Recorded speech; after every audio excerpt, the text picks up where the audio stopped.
क्या आप जानते हैं महाभारत के महानायक भीष्म पितामह असल में अष्टवसु थे, जिनके नाम धर, ध्रुव, सोम, अप, अनल, अनिल, प्रत्यूष और प्रभास हैं। ये सभी दिव्य लोक के देवता हैं।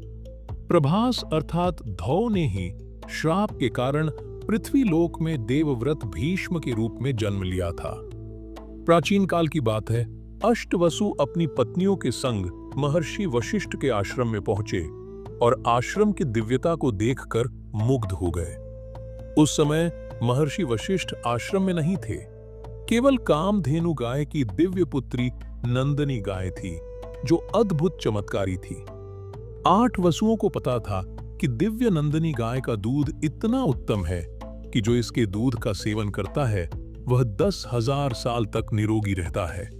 प्रभास नामक वसु की पत्नी को नंदनी भा गई और जिद करने लगी कि इस दिव्य गाय को अपने साथ ले चलो।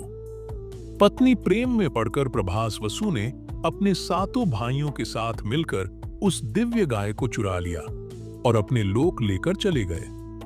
जब ऋषि वशिष्ठ वापस अपने आश्रम में आए और नंदनी गाय को आश्रम में ना पाकर बड़े व्याकुल हुए। तुरंत उन्होंने अपनी दिव्य दृष्टि से देख लिया कि अष्टवसुओं ने उनकी गाय चुराई है।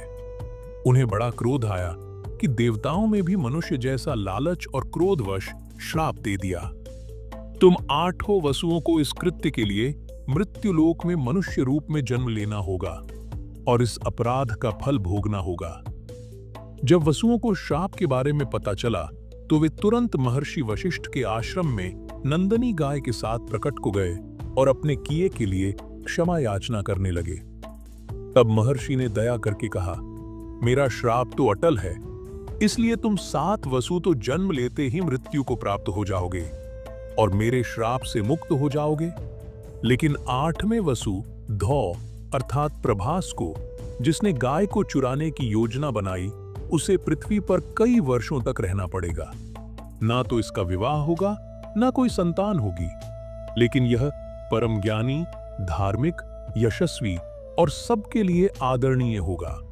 इसका नाम इतिहास में अमर होगा। अष्टवसु ऋषि को प्रणाम करके वापस अपने लोक चले गए।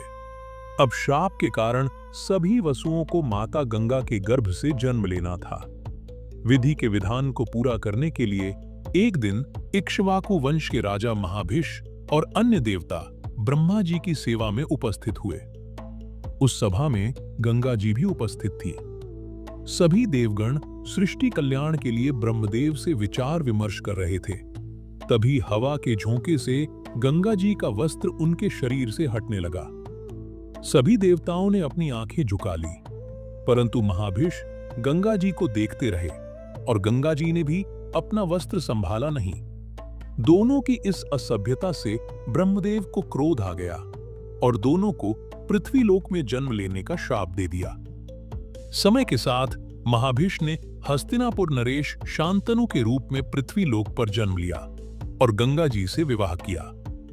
गंगा जी ने विवाह से पहले ही महाराज शांतनु से वचन ले लिया था कि वे जो भी करेंगी महाराज उन्हें कभी नहीं टोकेंगे। यदि महाराज शांतनु ने ऐसा किया तो वे उन्हें छोड़कर चली जाएगी। फिर माता गंगा ने 7 वसुओं को जन्म लेते ही गंगा में डुबो दिया और श्राप मुक्त कर दिया। महाराज शांतनु ने 8वें पुत्र के समय गंगा जी को टोक दिया कि तुम देवी होकर ऐसा कैसे कर सकती हो। तब गंगा जी ने श्राप की पूरी कहानी बताई। इस तरह 8वें वसु प्रभास का जन्म देवव्रत के रूप में हुआ, जो आगे चलकर पितामह भीष्म बने। अपने जीवन की अवधि पूर्ण करके वे वापस अपने दिव्य लोक चले गए। दोस्तों, अगर आपको ये जानकारी अच्छी लगी हो तो वीडियो को लाइक और चैनल को सब्सक्राइब जरूर करें और कमेंट में जय श्री कृष्णा अवश्य लिखें। धन्यवाद।